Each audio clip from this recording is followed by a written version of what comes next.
Okay, we are not on 3.1.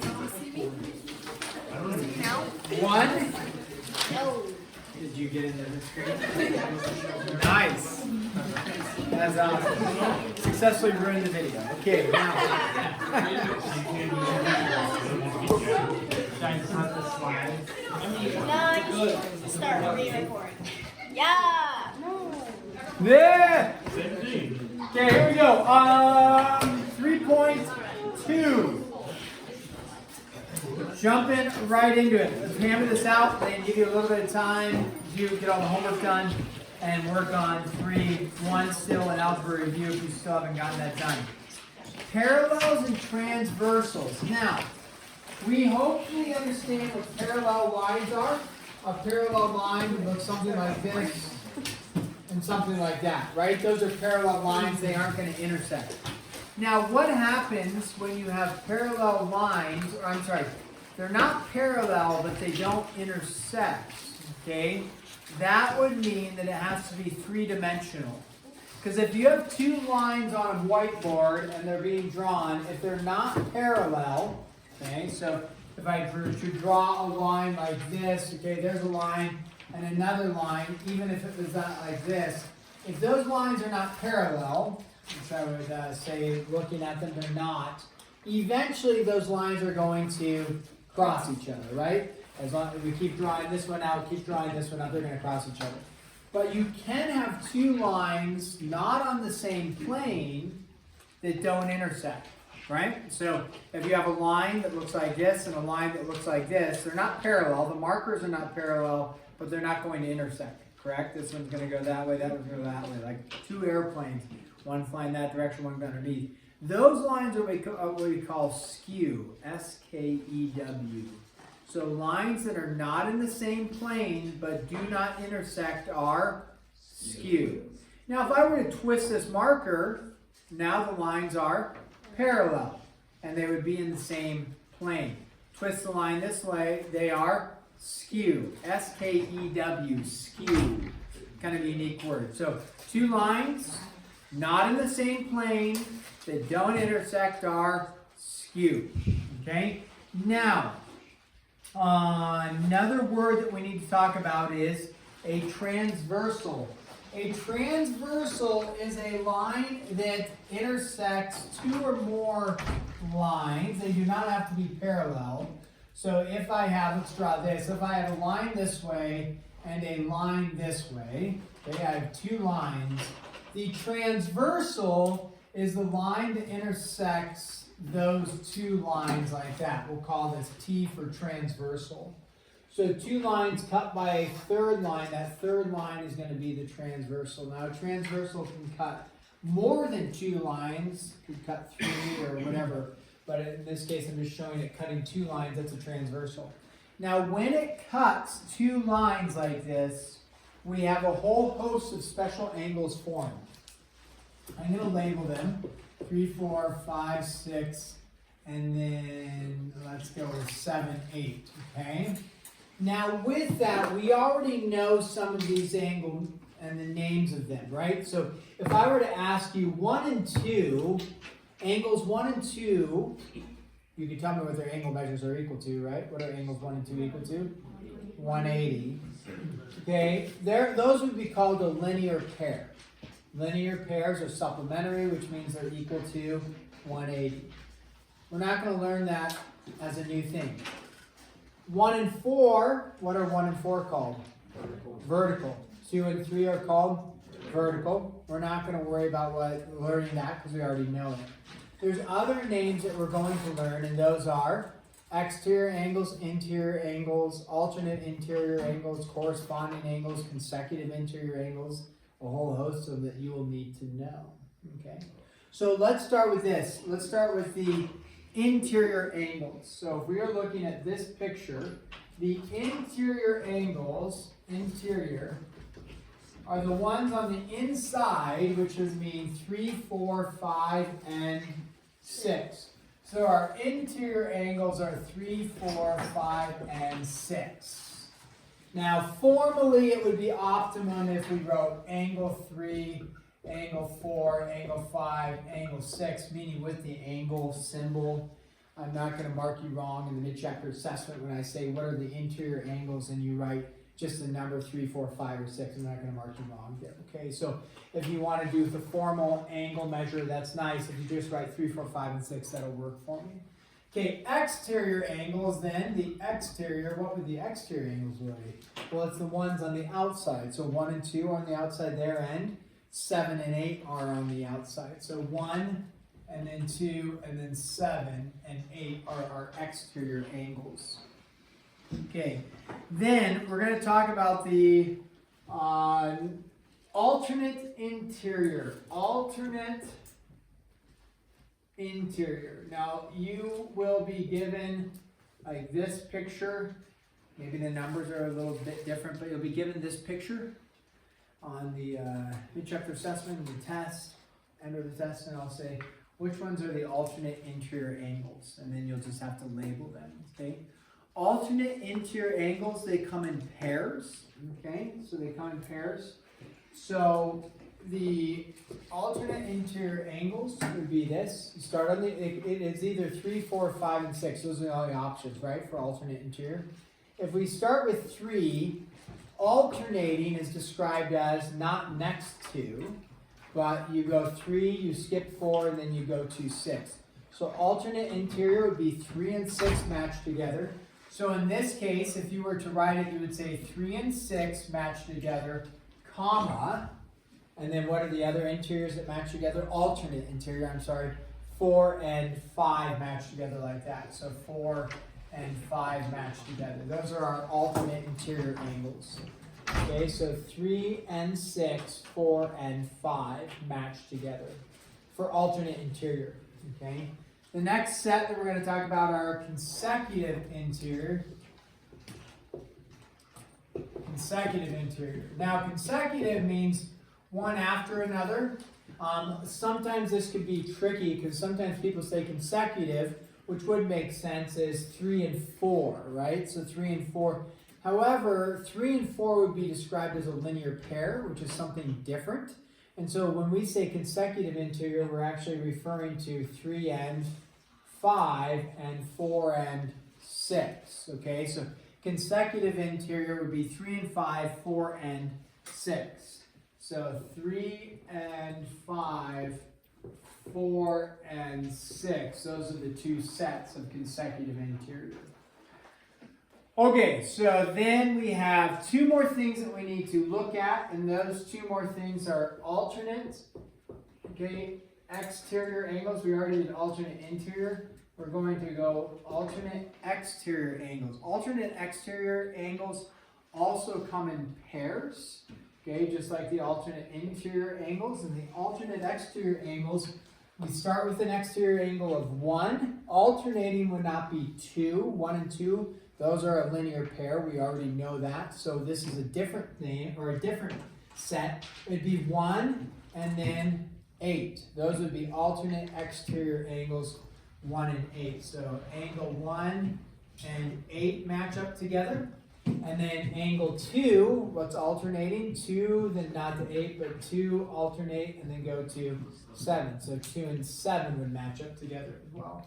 So 2 and 7 match up together.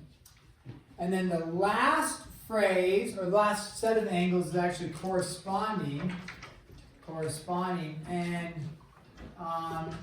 many people miss this one, and I'm not sure why. Because life is hard. It's actually not hard, but corresponding connects an exterior to an interior. Okay, so corresponding, however you want to memorize that, corresponding connects exterior to interior. Now, 1 and 3 would not be the exterior to interior we want, because 1 and 3 form a linear pair. 1 is exterior, 4 is interior. Not what we want, because those we already have a name for them. What are those? Vertical. So 1 is either going to connect to 5 or 1 is going to connect to 6. Okay, that's what we're going to choose. We're going to say 1 connects to 5. That's always the case, meaning this angle connects to this angle on the same side. So 1 and 5. So usually when I say people mess it up, they're usually not connected 1 to 6. they just don't know a corresponding R. It's like they go 1 and 7, they go 3 and 5 or something, I don't know. But they never connect an exterior to an interior. So the numbering, we have to be careful, because if you don't have to draw this if you're taking notes here. If I said this is angle 3 and this is angle 10, just making up different numbers, the corresponding would be 3 matches the 10. Okay, so you have to be careful. It's not always angle 1 to angle 5. It could be 3 to 10. So this happens to be 1. So now, what does 2 match to? We go to 2. It's an exterior. It's got to match to an interior. It's not going to be 4. Not going to be 3. It's got to be 6. So what is it? 2 and 6. And then we actually have 2 more sets, right? Because we got another set of exteriors, 7 and 8, right? Those are exteriors. So 7, the exterior, matches to which interior? 7 goes to 3, and then 4 and 8 match together. So 7 and 3, 4 and 8 match together. Okay. So this is getting used to naming the angles. Okay, will be important for us, and then figuring out later. We're going to figure out how naming those is beneficial for us. I want to do a little example. We're going to name some angles. Okay, so this is an example. Now, this one proves slightly challenging because we are going to have a little different look to it, like this, and then like this. Okay, so you have this going on. We'll call this line L, line M, and then line T. And then we got to get all these angles. 1, 8, 10, and 2, and 6, and 12, 3, 9, 11, 5, 7, 4, 11, 5, 7, and 4. So a lot going on there, because we now have the 3 lines intersecting, and so that's going to prove a little bit more challenging for us to at least look at. But I'll show you a little tip for looking at these when you see problems like this. That's a 10, by the way. It's a little suspect there. Okay. 10. There we go. Okay, so if you, as we're looking at that, if you come over here, it's nice and clear. You have 2 lines, 1 intersection. You're looking at chunk angles, okay? So what happens here is it gets kind of consolidated, but one of the things you can look at is, well, let me come back over here. I said, hey, I have 2 lines that are both purple cut by a green line, which we called the transversal. Kind of made it easy to look at. Remember, the transversal is the one that cuts the other 2. Like this line, the purple line here, is not a transversal at this point because it's only cutting the green line. Okay. However, over here, if you look at it, M cuts T and L. L cuts M and T. So all 3 of these are transversals at different points in time. It can look a little confusing, especially if we're looking at, well, what's interior, what's exterior. One of the things you can do is you can simply cover up when you're looking at specific ones. If you cover up this, now are we looking at something like, I have a line here and a line here cut by a transversal. So now I can look at it and say, oh yeah, 1 and 8, 3 and 9, those are exterior. And then if I said, well, which ones are corresponding? You could say, well, 3 corresponds to 10, right? When you open that up, all of a sudden it looks a little chaotic, right? Now, you could also cover this up and say, oh, I have a line here and a line here cut by a what? Transversal. 7 and 4, 1 and 10 are now considered to be exterior. Now, they're not going to ask you to name all exterior angles because it depends on which picture you're looking at, right? I've just covered up. And before, like 1 and 10 are exterior when I cover this up. If I cover this up, all of a sudden 10 is no longer exterior. What is 10? Interior. So they're not going to ask you to list all the exterior angles because it's like, well, so it depends on which picture I'm looking at. So what they're going to ask you to do is they're going to say, name the two angles that are listed. So if they have, we'll call this number 1, angle 6 and angle 10. So they will give you 6 and 10, and you have to figure out 6 and 10 form what angle, okay? Specifically, they're probably going to be looking for alternate interior, consecutive interior, alternate exterior, corresponding, potentially vertical, depending on the question. So if we're looking at 6 and 10, one of the things to ask ourselves, do any of these have any bearing on what we're looking at 6 and 10? No. So you can either mentally do it or just cover it up and say, okay, 6 and 10, let's start with this. Are they interior or are they exterior? Looking at 6 and 10. They are interior. So then they need a specific name to them besides the fact that they're just interior. What kind of interior angle are they? Are they alternating or are they consecutive? They're going to be consecutive interior angle, you bet. Consecutive interior angle like that. You could shorthand it if it was on a test or something. You could shorthand that info. Okay, let's do angle 1 and 5. Check with your support team. We'll just do a few of these. And 1 and 5. And then we're going to go 3 and 8. 3 and 8. 7 and 12. Angle 7 and angle 12. And then the last one we'll go is angle 4. This is number 5. Angle 4 and angle 8, I believe we want to do, okay? So try to figure out what is the name for those that we're going to do. We said consecutive interior for number 1. So 2, 3, 4, and 5, find the name of those that relate to the two angles listed using the naming up there. And let's see if there's any other ones I want to do. Okay, that's good. And I will do one more up there.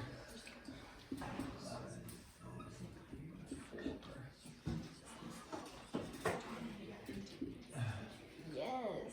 No. Okay.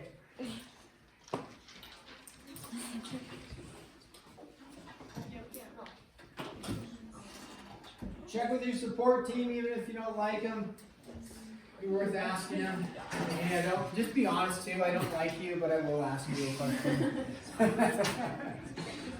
I am not friends with you. You're a member of the opposite sex. You're weird. You're not one of my people.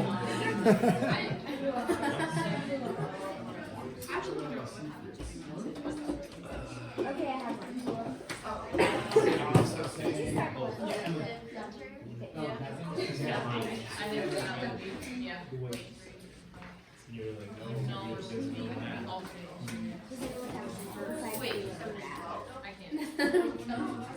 Yeah, it's 7 and 12. Sorry, the angle measure looks a little funky there.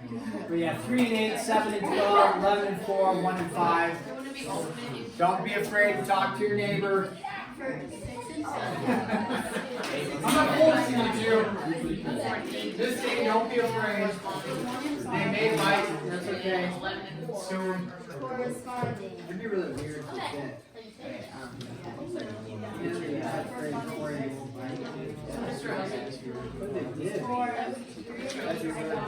Yeah, what's wrong with you? Grab a what? Grab a basket, yeah? I like that idea.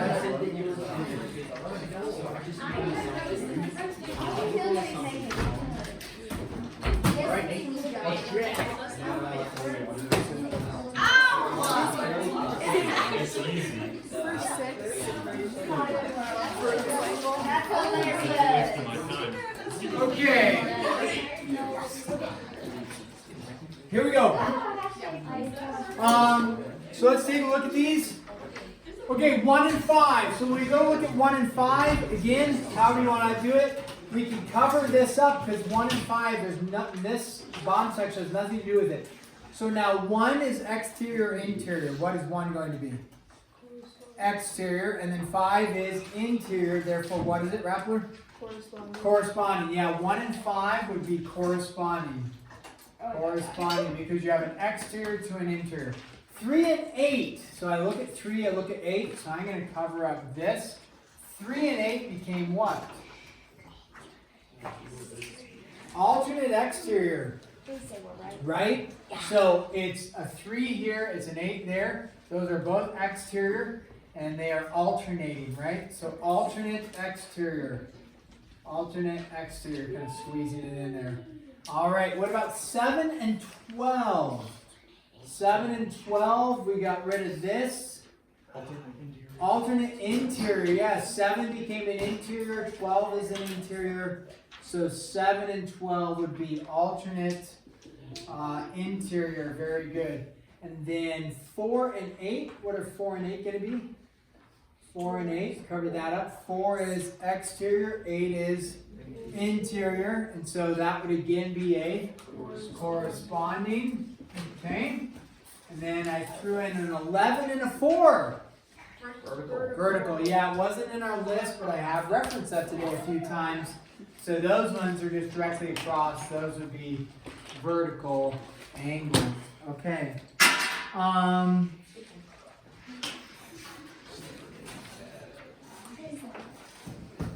Okay, I got to draw one more picture for you. You'll have a picture like this in your book. And it'll look something like this, and like this, and like this. We'll call this A, B, C, and D. It'll look something like that for you. And then you're going to have an angle cut like this, and this will say like 7, 8, whatever, 5, and 2. And then they're going to have these symbols on there. Bless you. You're going to have this symbol here, an arrow like that, and an arrow like that, and then they're going to have a double arrow like that, and a double arrow like that. Okay, so I want to discuss the double arrow and the single arrows, okay, with this picture. The arrows, okay, are this single arrow matching to this single arrow, okay, represents that those lines are parallel. So this arrow to this arrow represents parallel. A double arrow to a double arrow represents those two are parallel. You could not have this. If you just said single arrow and single arrow, that would represent that those are parallel, which visually that's just not true. So if you're going to distinguish between two different sets of parallel lines, you must have double arrows to represent that, okay? So that states they're parallel, all right? And then it's going to ask for something. It's going to say, identify the special pair of angles.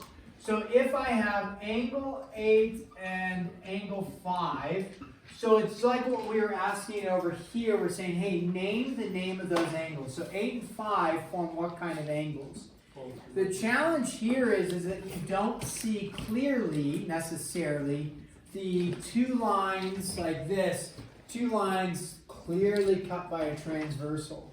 So one of the things you can do is you can extend that. Hey, Swibo, looking for more cookies to be given away. Wow, look at this. They'll just be thrown away. Oh, Nate, I think you paid for yours. I know. What was the money going towards? MHSA? What? No. I think I said the abbreviation. Never mind, it doesn't matter. Okay, it doesn't matter. Okay. So what we can look at is this. When we're trying to figure this out, 8 and 5, one of the things to pay attention to, if I look at angle 8 and angle 5, okay, does like this over here have anything to do with it? If I cover this up, does that change 8 and 5? No.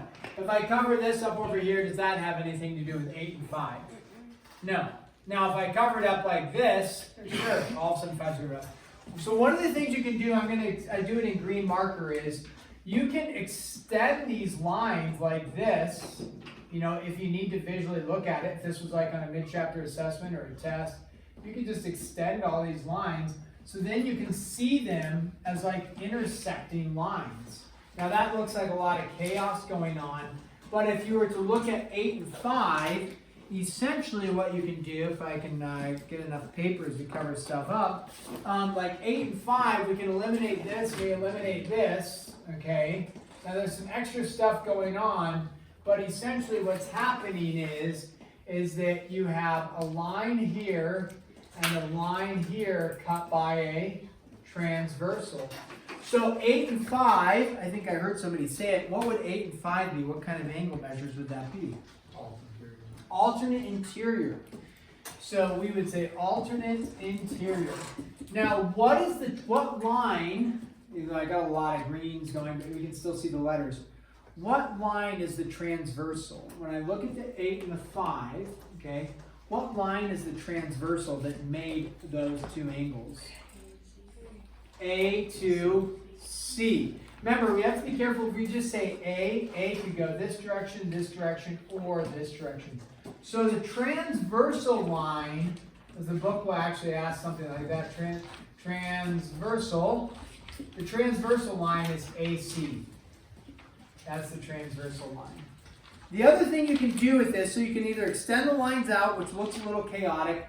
The other thing you can do, since we're just looking at 8 and 5 for now, you could go like this. I'm going to erase this, erase this. You could go like this and erase all the extra. If I erase that, does anything happen? Nope. If I erase this, does angle 5 change? No. So then, like that, you've erased the excess that doesn't matter for you, and you could just extend and say this one goes that way, that one goes that way, that goes like that, and that goes like that. 8 and 5 haven't changed at all. Now I have a nice, easy to picture this line and this line cut by a transversal.